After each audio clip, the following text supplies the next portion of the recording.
Have you heard of the Zettabyte Era? Well, we're living right in it. That is to say that since 2012 we've begun storing zettabytes of information online, an almost unfathomable increase from the early days of computing. And now that the internet is becoming increasingly entrenched in our everyday life, the amount of information we produce and store is increasing. It is estimated by the data analytics company Domo that in 2022 we were producing 97 zettabytes of information each year. And in 2025, Domo believes we will reach 181 zettabytes produced. You might be wondering, how big is a zettabyte? And we'll talk about that later. This also raises critical questions about mass surveillance, as tech companies and governments vacuum up all this information. So some other questions we're going to answer is how much data is actually stored, and are there limits to how much data can be stored? And the answer to these questions is actually surprisingly difficult to find out.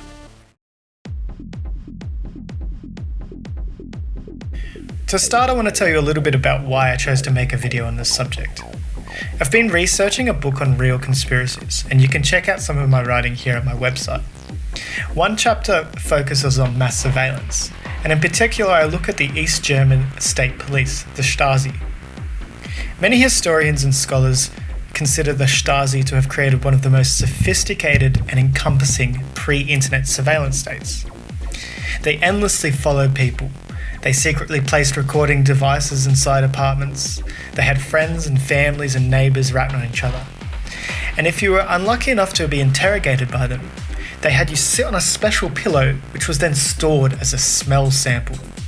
This could be used then to track you down with dogs. They even developed a science of tracing typewritten documents, and they controlled all the typewriters in the Republic. After the collapse of the USSR and the Berlin Wall fell, it was revealed that the scope of their surveillance. They left behind hundreds of kilometers of files. Many of them were partially destroyed as the Stasi worked 24/7, literally melting their shredders from overuse in an attempt to cover up their crimes. So out of all this, I came across this online map which compares the Stasi files versus the NSA, and the difference is astronomical.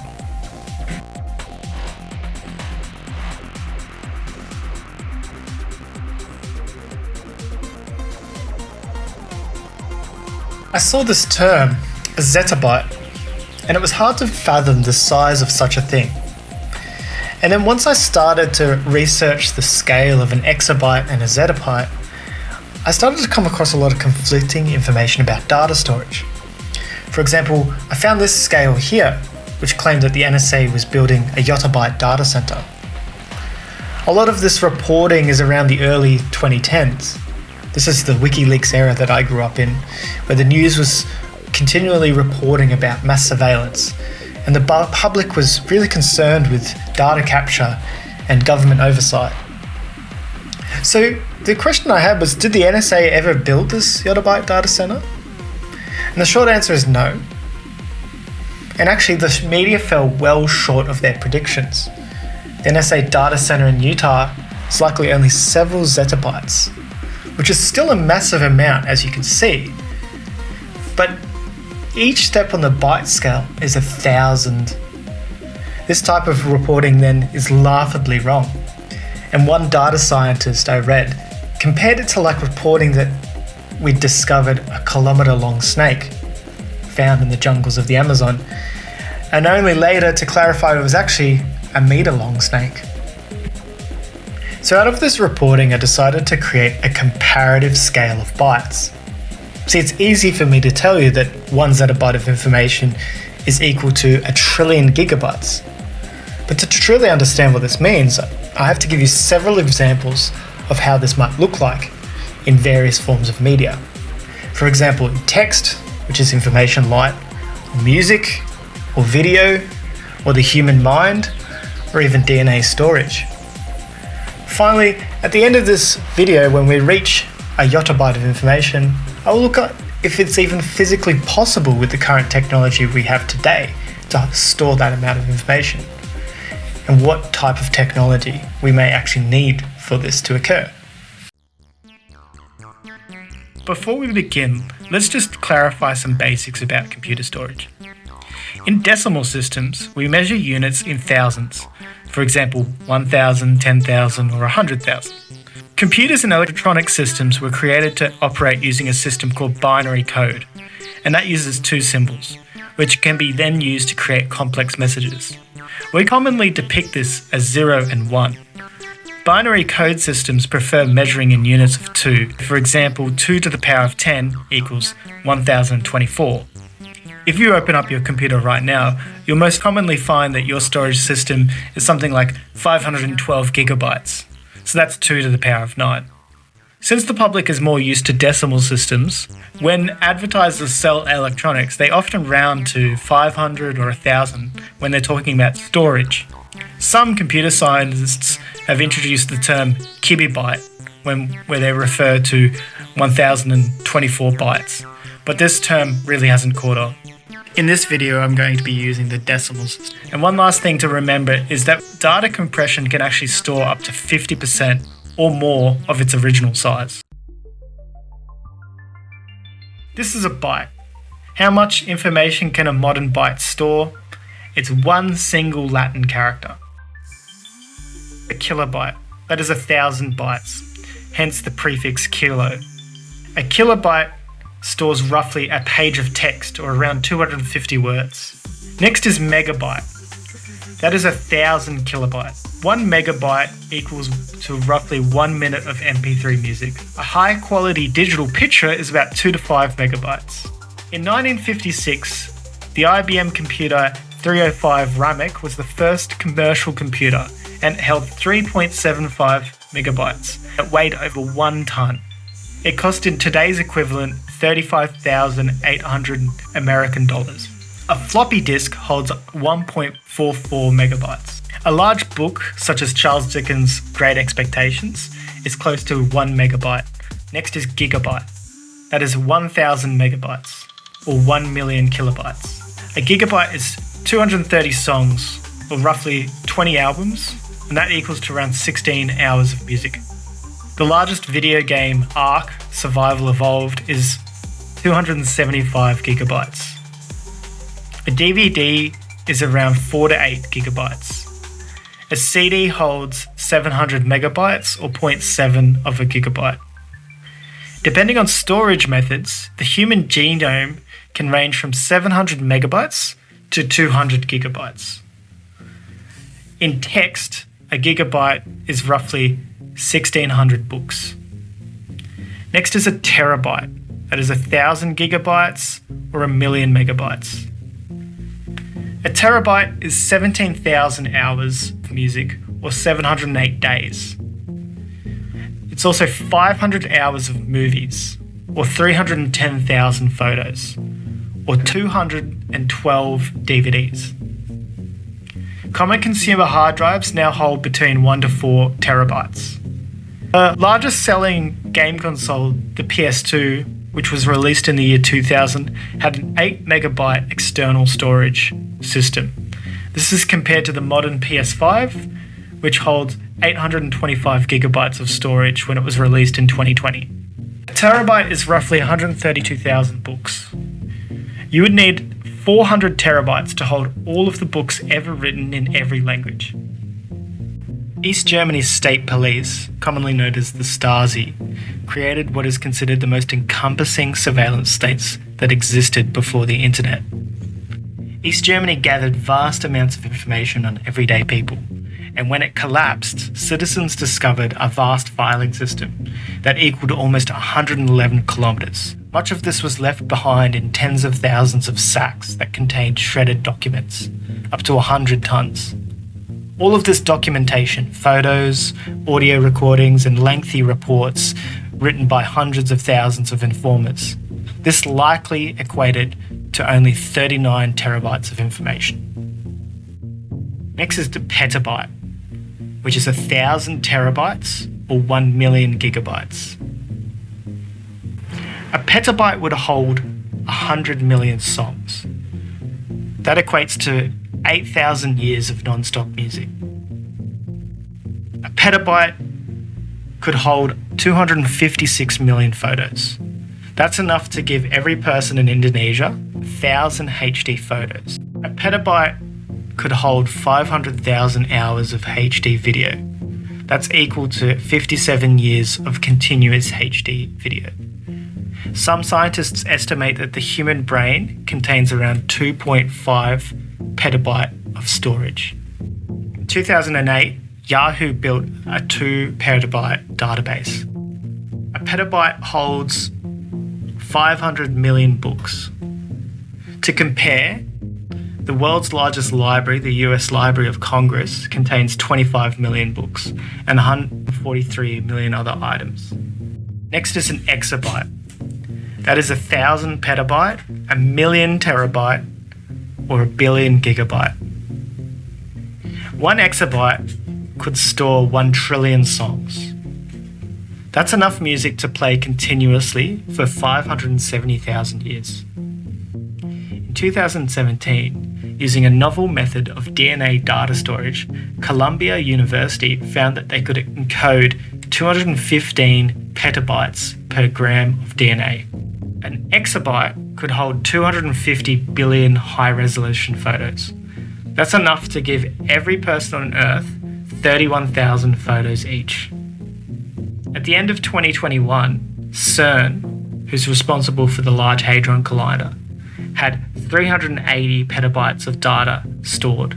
That's 0.38 of an exabyte.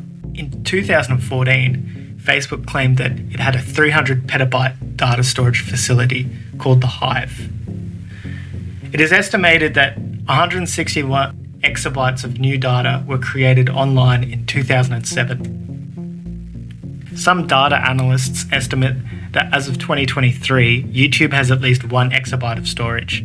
And they need it, because in 2022, 500 hours of video were uploaded every minute. Now onto Zettabyte. That is 1,000 exabytes, 1,000,000 petabytes, 1,000,000,000 terabytes, or 1,000,000,000,000 gigabytes. With a zettabyte of storage, you could play music continuously for over 570 million years without repeating a song. With a zettabyte, you could watch 45 million years of HD movies. In 2012, we entered what is termed the Zettabyte Era. That was when data storage online equaled 1 zettabyte of information. According to Cisco Systems, by 2016, the total data produced that year was 1.2 zettabytes. In 2024, it's estimated that we produced 149 zettabytes. To understand the size of this is 403 billion terabytes, or 403 trillion gigabytes per day of data used. In 2003, Google CEO Eric Schmidt claimed that all the words ever uttered by humans since the dawn of time amounted to 5 exabytes. A linguist, Mark Lieberman, later calculated that that number could be closer to 42 zettabytes. If a zettabyte were printed, the stack of paper would extend beyond Pluto. 1 zettabyte of text, if we assume that 1 kilobyte is 1 page, would equal 2 quadrillion books. That's enough to cover the entire planet in a layer of books 8 centimeters thick. If 5 zettabytes was converted into a filing system, like the East German Stasi, it would be 17 million square kilometers in size.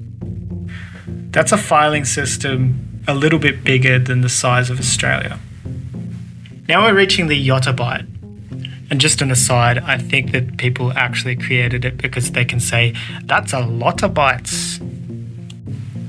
A yottabyte is 1,000 zettabytes, 1,000,000 exabytes, 1,000,000,000 petabytes, 1,000,000,000,000 terabytes, or 1,000,000,000,000 gigabytes.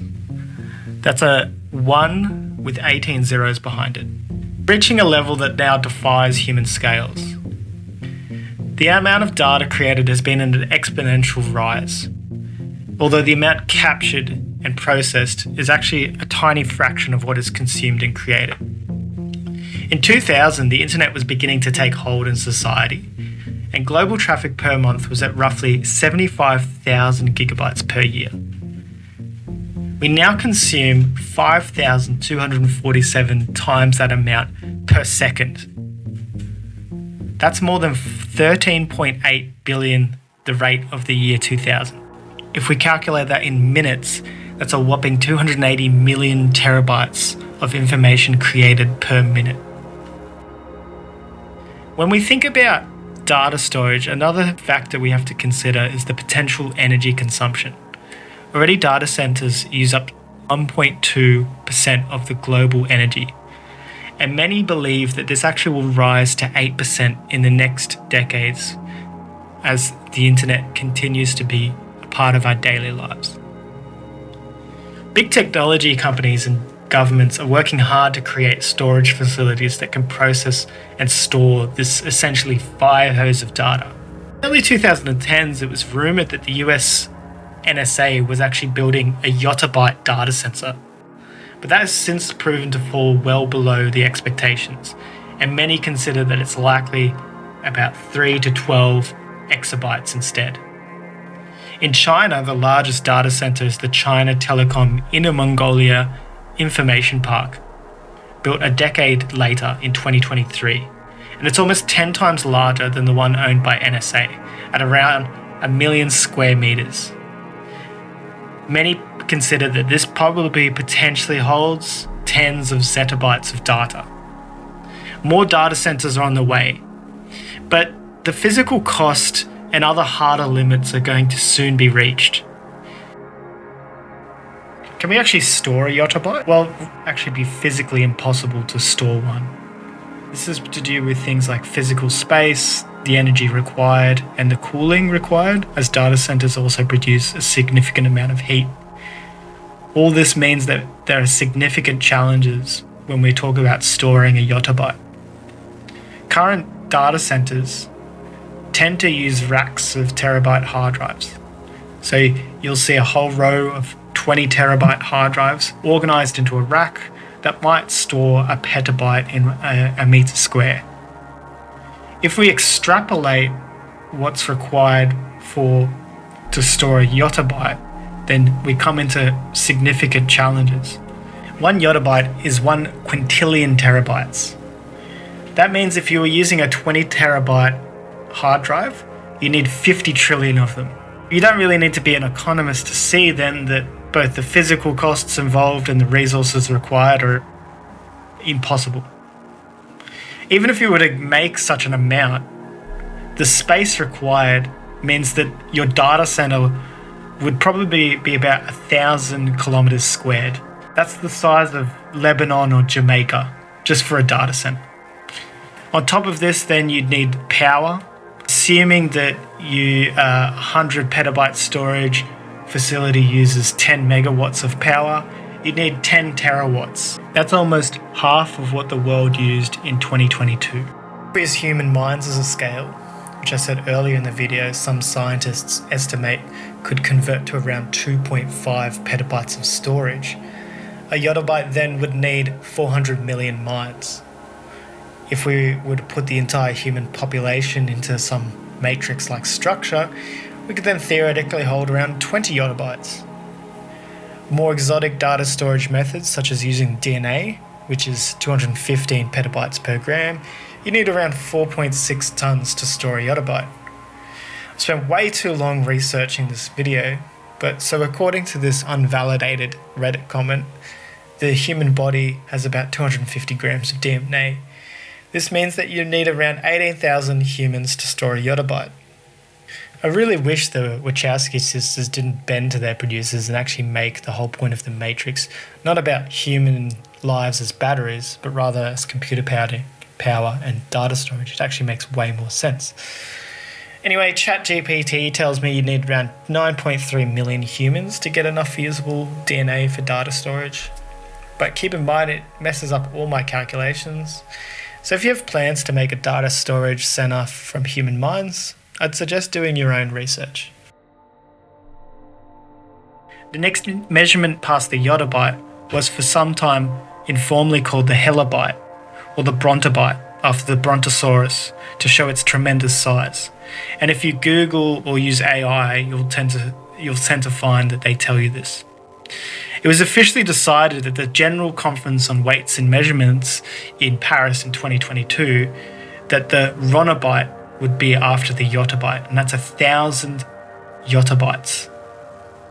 For context, the mass of the Earth is 6 ronograms. Past this, they've decided the quetabyte. A quetabyte is 1,000,000 yottabytes and 1,000,000,000 zettabytes. I wonder about a day in which we use this term in common usage. Many predict we'll begin creating yottabytes in the 2030s if we continue at our rate of internet usage. And this definitely looks likely as the internet becomes embedded in everyday life, the Internet of Things. To see, though, how storage systems will be able to keep up, given that even storing exabytes of information requires significant infrastructure. It's likely that we'll have to use more exotic forms of data storage, things like quantum memory, which use quantum computing. This is beneficial because rather than using a binary system, they use a system that uses qubits. This is a little technical, but essentially, rather than using a 0 and 1, a qubit can sit outside a 0 or a 1 as a state, and that means that they can hold much more information and be able to process much more information. I recommend watching these videos if you're interested in what quantum computing actually looks like, because they better explain. You might finish this video feeling a little helpless, but consider that there could also be just hard limits for the amount of information that can be stored. I think it is important that we understand these terms and the size of data storage that both government and big business have. Please tell your friends and family about zettabytes and how much data we actually consume per day. They might think twice about filming another TikTok video.